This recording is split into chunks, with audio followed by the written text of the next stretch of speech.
You will see that Frank Luntz has joined us, leading pollster and strategist. Nice to see you, Frank. Which race are you watching closely? Three of them, actually. And the one that matters the most is Pennsylvania.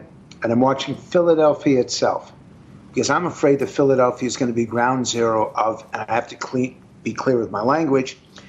I don't know how to say this, but hell on earth is probably the best way to communicate it. And the reason why?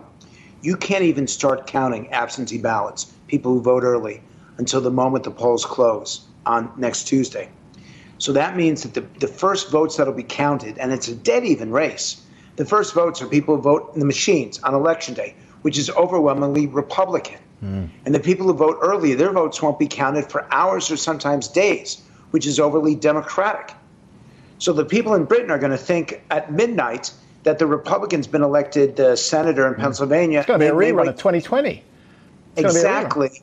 And we know better. And they didn't change the rules. All they did was, instead of not counting them until 8 p.m., they decided you can start to count them and organize them at 8 a.m.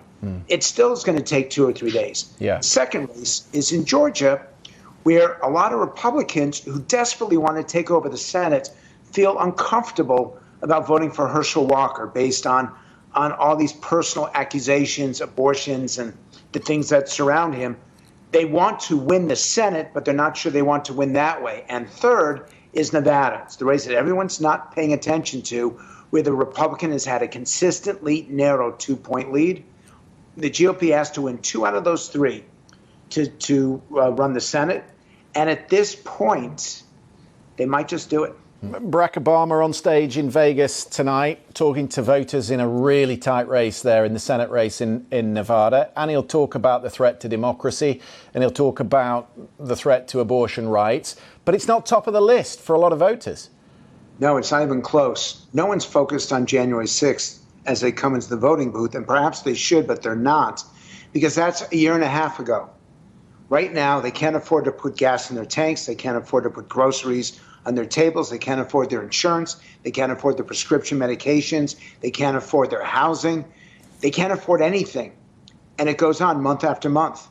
And so that issue of affordability is so crucial, and they feel like this administration has been tone deaf, hasn't shown any kind of empathy or understanding. Now, make no mistake, the Republicans don't have an answer for it, or at least they're not running on an answer for it, but they're not the ones who created the situation.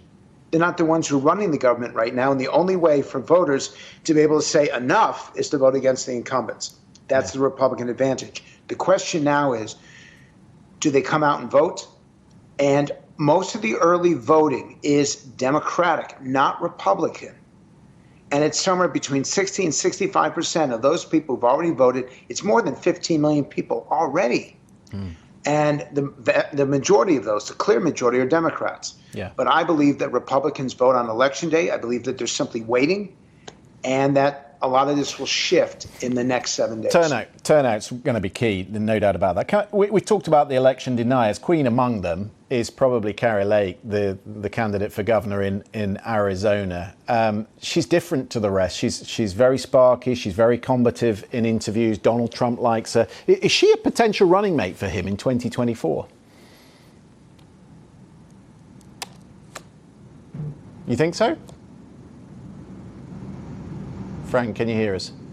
Yeah, I hear you. Yes. Yeah. Oh, you're asking me? Yeah. You think she's a potential running mate? Yeah, I was laughing at it. And you know what? I'm about to give credit. I actually think you just picked Trump's running mate. And I mean that seriously. Don't blame me. Don't blame me. It just strikes me as he always stands behind her. He's smiling. You know, she looks like she's winning the race. She's a few points ahead. Miles, come in on that. I think they've already been running together, because Frank knows this. She goes to a lot of events with a cardboard cutout of Donald Trump. So in her mind, Frank, she's already running with Donald Trump. She runs with him to every event. And on the other side, I know that Joe Biden says he's going to run, but you can't run for president if you can't walk. And the issue, and this is important for viewers in Britain, just because you say you're going to run doesn't mean you actually do it, that you wait. You want to have the control. You want to have the focus on you. And I believe that the Democratic race is going to be just as wide open as the Republican race at the very moment that our democracy, as your other guest has been saying. It's really interesting to me. They sent Biden to Florida today, where the Democratic candidates for Senate and governor aren't really in the race, and they've sent Barack Obama to Nevada, which is the one they really need. That tells you everything you need to know about his approval ratings.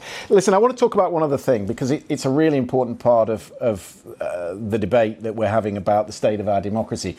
Princeton have just set up a database. It's the first ever national database tracking threats and harassment across the country. And they are looking at the pervasiveness of the abuse that is faced by lawmakers and election workers. So the states with the highest share of incidents against poll workers and election officials are all the swing states. Pennsylvania, 16%, Georgia, 14%, Michigan, 13%. You know, the depressing thing about this, Frank, is that women officials in these states, and a lot of women election workers, and we need these election workers in our democracy, they are 3.5 times more likely to suffer abuse than men. I think that our system is not just messed up. I think, honestly, as not a pollster, but as a political scientist, I think all the ingredients for the collapse of faith, trust, and confidence in our democratic system, our institutions, and our electoral process, they exist right now. Everything that could take us down. Thank God the husband of our Speaker, Nancy Pelosi, will be out of the hospital and is okay. Thank God Steve Scalise, the congressman who was shot and nearly killed, thank God he recovered. Thank God Gabby Giffords, the Arizona congresswoman, survived her shooting, although she's been left horribly hurt by it. You've had this in your country during Brexit. Yeah. Joe Cox. That we have. Yeah. The fact that we could turn towards violence is something that was inconceivable until it happened to Bobby Kennedy and Martin Luther King.